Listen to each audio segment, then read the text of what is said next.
Labdien! Ziemassvētki, kā zināms, ir mandarīnu un apelsīnu laiks, un tieši tāpēc mēs šodien pagatavosim apelsīnu un ingvera mērcē gatavotu vistiņu. Pirmais, ko mēs darīsim, izspiedīsim apelsīnu sulu un sagatavosim visu mūsu vistas sautēšanai.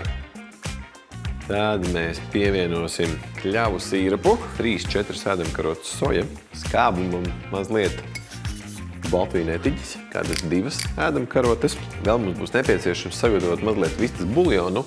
Varat vārīt paši, lai šoreiz mēs izmantosim kubiņus.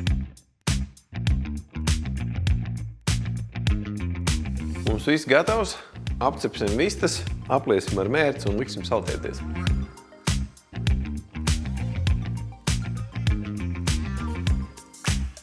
Tā, pievienojam mūsu mērci un pusi no buljona. Tā, vistiņām vāks virsū un liekam uz kādu stundu uz mērenas uguns sautēties. Tā, mūsu vistiņas ir gandrīz gatavas. Sagatavosim piedevās šoreiz kuskusu. Tas būs kuskus ar citronu sulu un petersiļiem.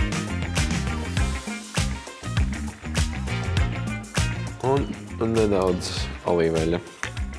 Tā, vistiņas mēs uz brīdi izcelsim ārā. Un, lai iebiezinātu mūsu mērķi, mēs pievienosim mazliet kartupeļu cietas.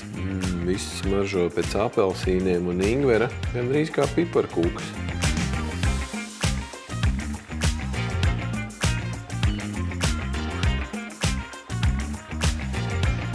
Svaigums no citrona un petersils tad ļoti labu garšu piedod.